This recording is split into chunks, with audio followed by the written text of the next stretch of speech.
The Lord be with you. A reading from the Holy Gospel according to St. Luke. He entered Jericho and was passing through. And there was a man named Zacchaeus. He was a chief tax collector and rich.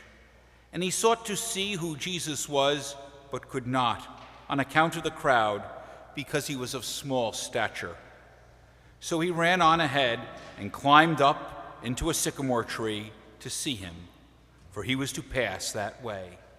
And when Jesus came to the place, he looked up and said to him, "Zacchaeus, make haste and come down, for I must stay at your house today."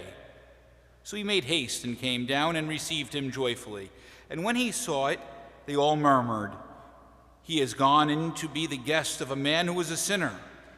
Zacchaeus stood and said to the Lord, "Behold, Lord, the half of my goods I give to the poor, and if I have defrauded anyone of anything, I restore it fourfold." And Jesus said to him, "Today salvation has come to this house, since he also is a son of Abraham, for the Son of Man came to seek and to save the lost." The Gospel of the Lord. I think so many of us love that passage of Zacchaeus, and perhaps we can all identify a little bit with Zacchaeus. Tell you a little bit of a story.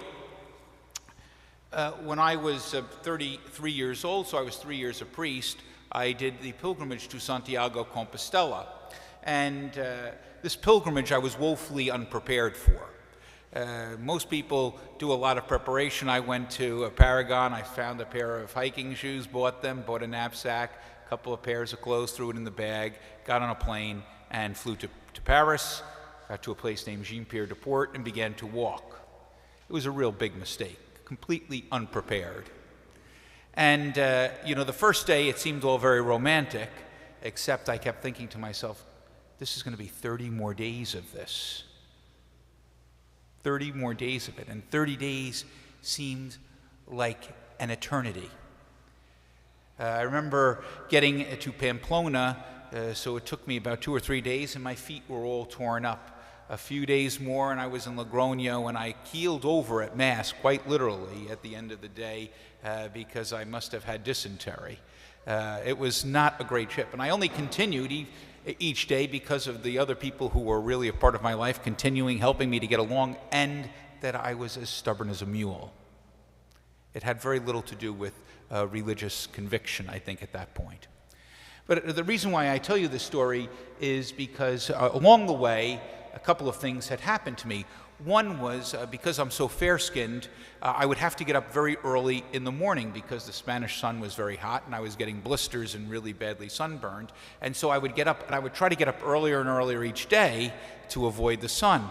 Well, I would get up sometimes so early that at one point I got lost because the paths are all marked by arrows. And it was at that point I realized you have to know where you're going. You have to know where you're going in life. Another thing that had happened along the way was I encountered a person. His name was Nigel. Nigel was from Wales. And Nigel one day walked out of his house and began the pilgrimage to Santiago. And he was quite obnoxious.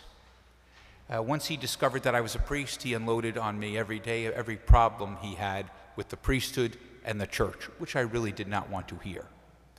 And when you're having a pilgrimage, you kind of are walking at different speeds, and at one point I lost Nigel, which I was very grateful for.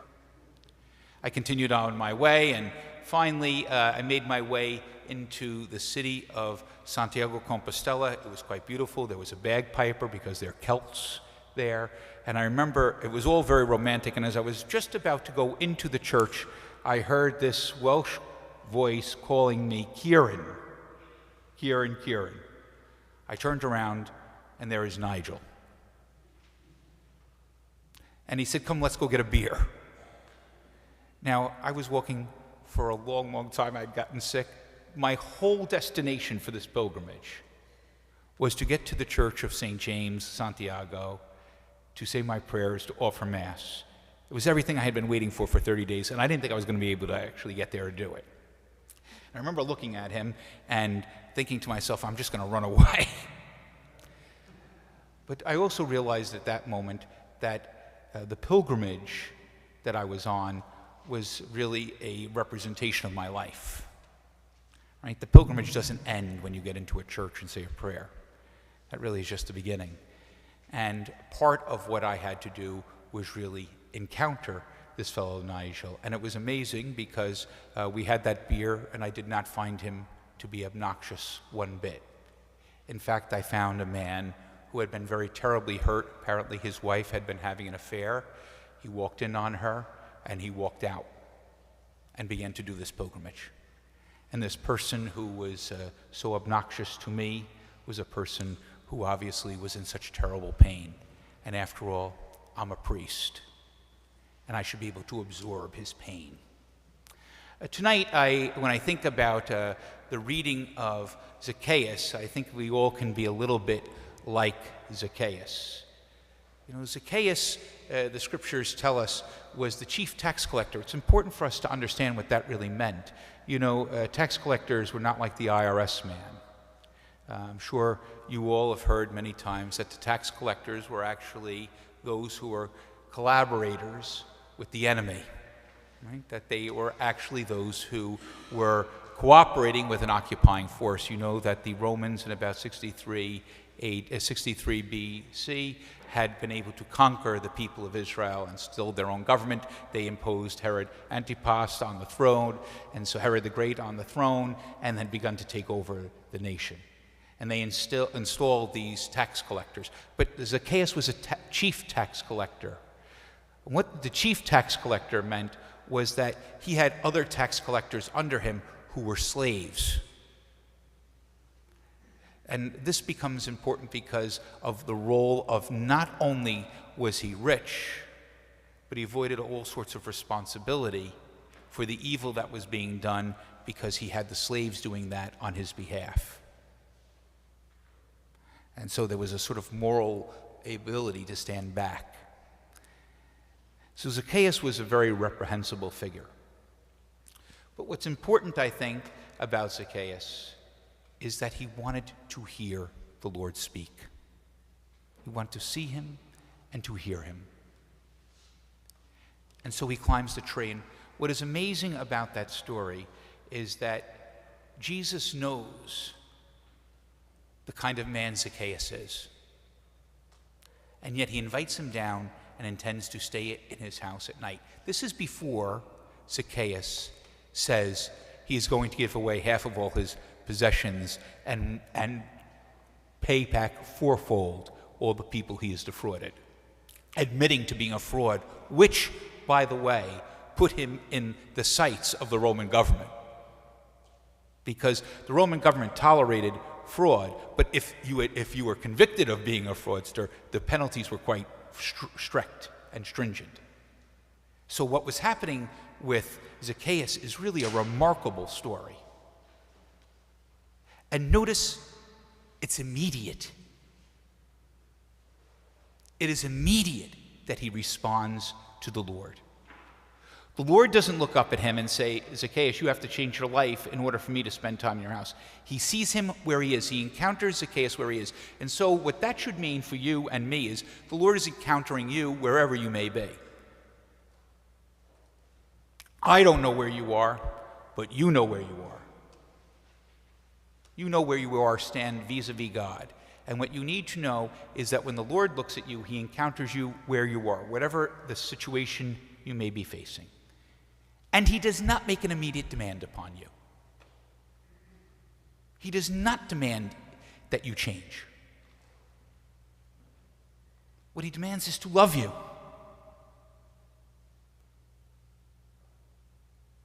Have you been able to experience the decision that Christ has made for you? If you have, you should be able to identify this. You should be able to see in your life how Christ has made a difference in your life. If you have not, you need to find the way that Christ has made a difference in your life. You need to be able to articulate the way he made a difference in your life. This then will change your reality. Because once you are able to see how the Lord has loved you, now comes the moment of conversion for you and for me, is how we seek to make a response to the Lord. St. Teresa of Avila, when she speaks about the spiritual life, she speaks about it in different ways. She speaks about first memory. You have to think about how important your memory is. Many of you are a little older. Think about how your memory is involved in your relationship with God. You know, there needs to be a purification of memory. A purification of memory. When I was a very young priest, a man came to me and told me that he had done something very terrible with his sister when they were children. And he had not spoken to her in years and years and years and years and years and years and years. Now he was a very old man. And it was something that kept weighing upon him and weighing upon him and weighing upon him and weighing upon him. So I said to him, well, maybe you need to speak to her about this. And he couldn't just seem to be able to do that. Well, finally, a couple of weeks later, this old man came back to me, and I said, how did it go? How did your conversation go? And he said to me that his sister had said to him, I forgave that boy, that little 12-year-old boy, many years ago. He was very, very advanced in years. But the memory kept him a prisoner and changed all the dynamics of their relationships. Memory has to be purified. Your memory has to be purified. You see, we live in a time and a place in the world today where all things are permitted, but nothing is forgiven. Memory must be purified. And so maybe we can think about this pandemic that we've experienced, and we can think about the circumstances of the pandemic as a purification of memory. You see, that's what I think Jesus did when he confronted Zacchaeus. Zacchaeus, come down. At that moment, all the things that Zacchaeus had done was not significant. That baggage wasn't there.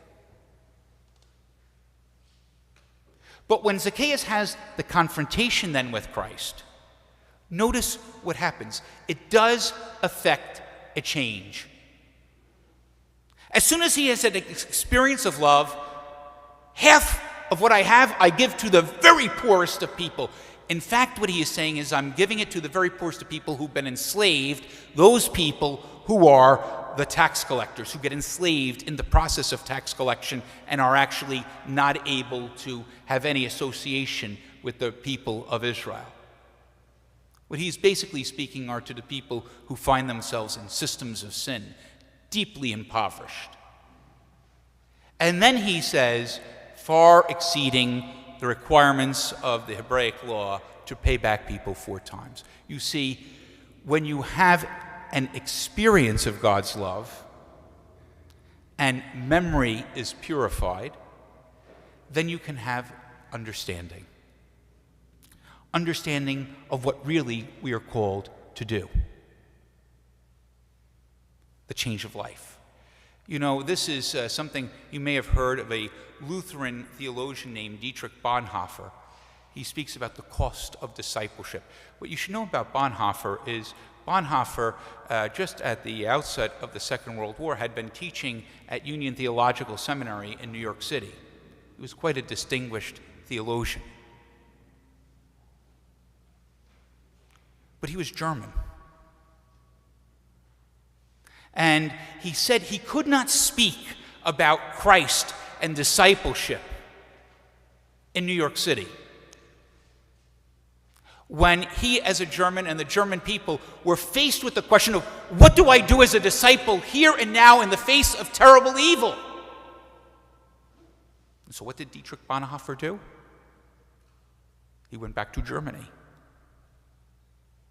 And he resisted evil and was killed, executed on the orders of Adolf Hitler. The cost of discipleship. You see, once I have my memory purified and I have an understanding, then I have to commit my will. I have to commit my will to a certain course of action. This is the natural progression in the spiritual life. And so how is it that we can now commit our will to being saints? How is it that we can commit our will to being saints? What does it mean for us to be a saint? This, I think, then becomes a bit of the question. Now, St. Francis de Sales, when he speaks about holiness, the way he understands holiness, and particularly spiritual perfection, is not that you haven't sinned. This is, I think, important, because very often people, when they come to confession, they say, Father, I've been confessing the same sins over and over and over and over again. Am I really sorry?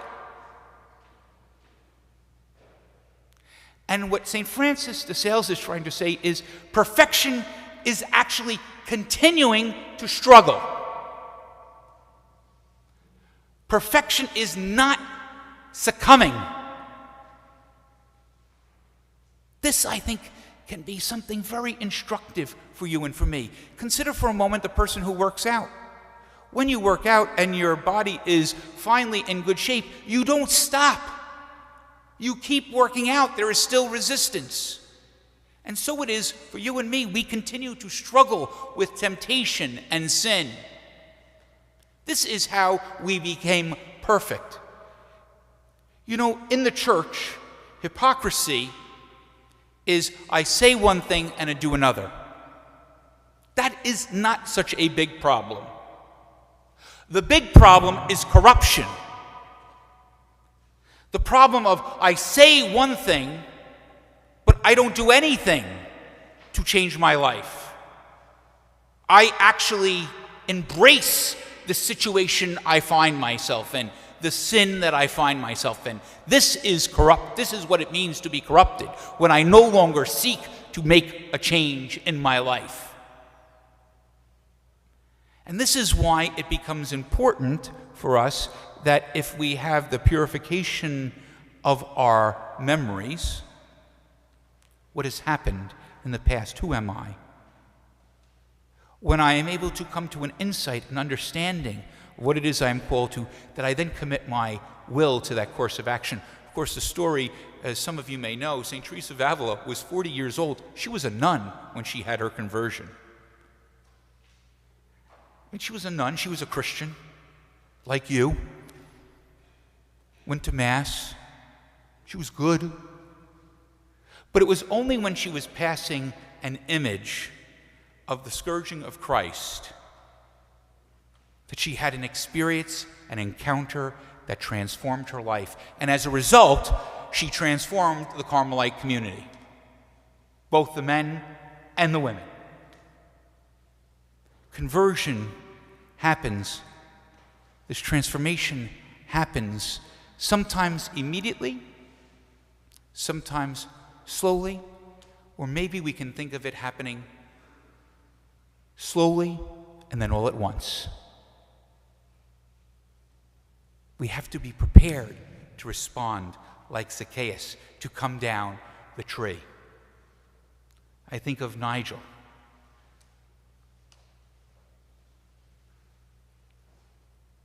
He needed to walk to get it out. All that frustration, the sense of betrayal. He needed to beat me up along the way to be at peace, to come to a place of understanding so that then life could be different. that he could make a change in his life. You know, today is the International Day of the Woman, and I think to myself about a very important biblical character, Ruth. And when you listen to the story about Ruth, I just read this to you a little bit. You know, the story of Ruth is Ruth's husband dies, as does her brother-in-law, and the mother-in-law says to Ruth and to her sister-in-law, why don't you go and find another man to have a family to take care of you? And in response to that, Ruth says, entreat me not to leave you or to return from following you. For where you go, I will go, and where you lodge, I will lodge. Your people will be my people, and your God, my God. Where you die, I will die, and there will I be buried. May the Lord do so to me, and more also, if even death parts me from you. And when Naomi saw that she was determined to go with her, she said no more.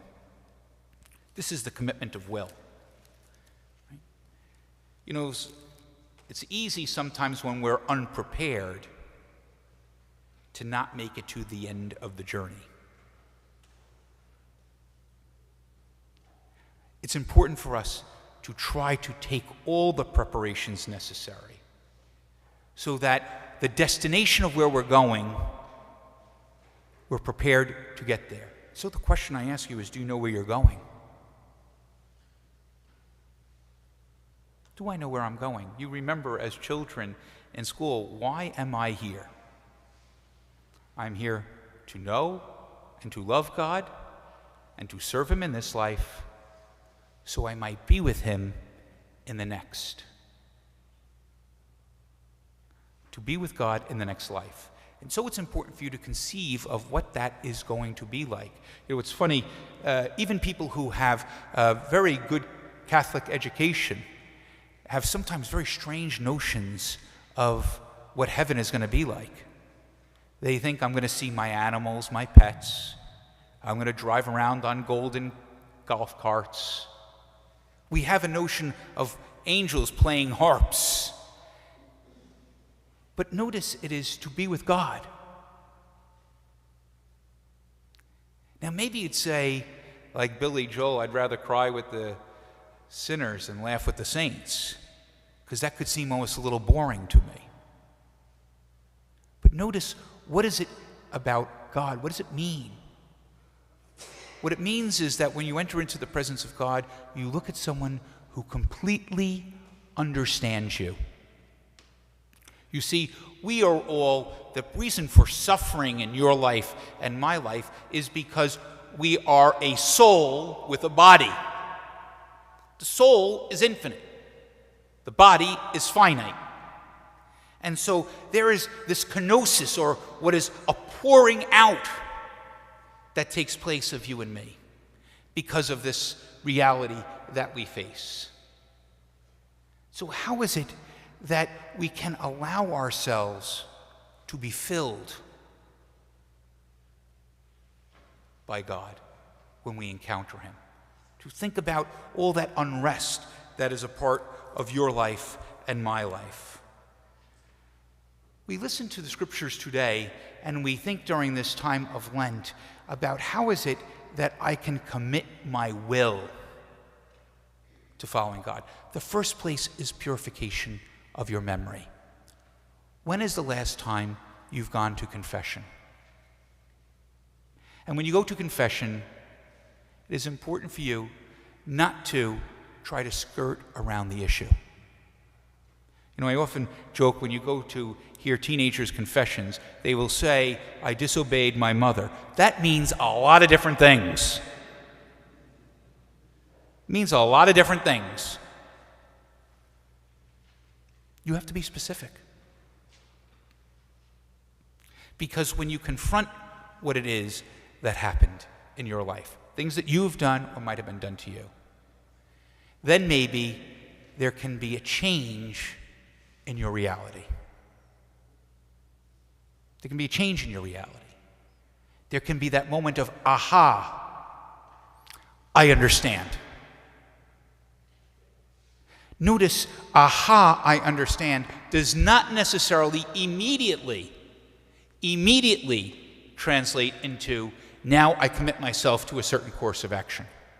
For some, it takes a very long time. The challenge is that I can have this aha moment, and because I am paralyzed, because I fear commitment. And think about today. Most of you have made commitments. Maybe you got married when you were 19, 20, 21, 22, 23, 24, but your grandchildren, they're waiting until I'm 50 years old, maybe I'll get married. Do I know this person well enough yet? We're very fearful of making commitments today. You looked and said, I'm going to get the gold watch wherever I work. They, every 2 or 3 years, on to another employer. We're fearful of commitment. But in the religious life, you cannot fear that decision of the will. Because when you make the decision of the will, it's at that moment that you enter into the arms of God. And I can't help but think about Zacchaeus, who before all the people admits that he defrauded people, which put his life at risk with the Romans. But that was not important to him. What was important was that night, Jesus was going to stay at his house. And that made all the difference for him. Make all the difference for you and me as well. In the name of the Father, and of the Son, and of the Holy Spirit.